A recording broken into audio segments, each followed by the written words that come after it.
Штраф я заханюхан. 10-12-2023 года тонировка 12.5 часть 3.1. Устrin таня яхта, его нарушение яха. То же самое по этой статье 12.5 часть 3.1. Тонировки алха. Его цена, штраф его ахан, плюс требования ахан цена.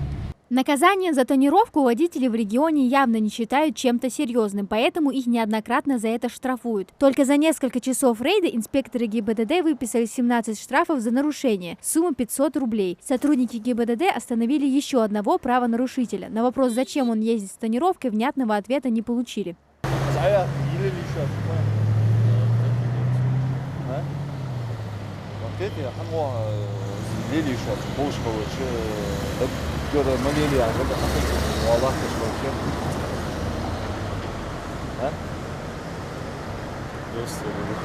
Просто лилию.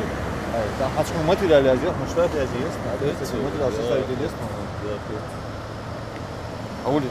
Были времена, когда тонировка не считалась чем-то незаконным, а штрафы за ее наличие не выписывали. Сейчас же в подобных случаях выносит административный протокол, вручается требование о снятии. Есть несколько причин, почему подобный вид тюнинга полностью запретили. Тонировка там замучивай, дук авариш холвей.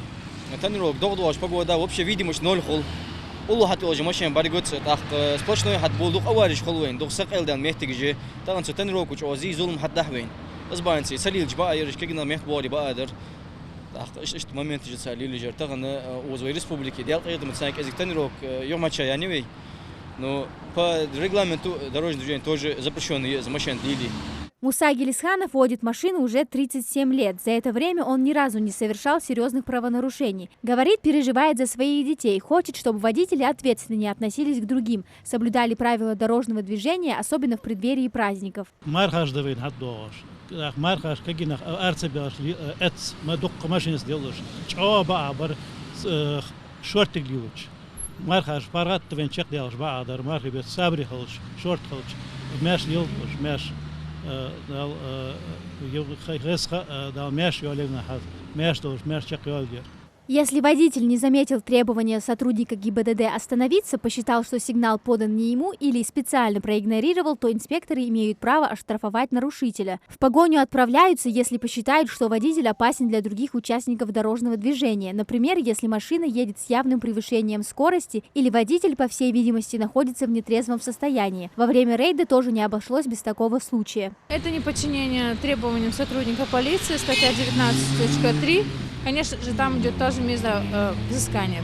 Данное транспортное средство в любом случае увидели, да, что у нас сотрудники поехали вслед за ним, доставиться, будет проверка документов. И, конечно же, вынесено именно за неподчинение требованию сотрудникам полиции, законному требованию. То есть проведение мероприятий говорит о том, что здесь будет проверка документов, и граждане должны с пониманием к этому относиться.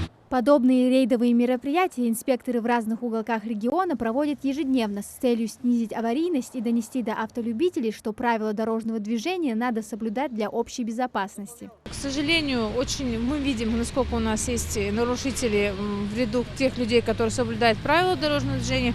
Порядка более 30 человек было задержано за различные административные нарушения, в отношении которых были вынесены административные протокола. За время рейда выявили 51 нарушение, из них 4 вождения без права управления. Амина Зязикова, Мухаммад Дарсигов, Магаз 24.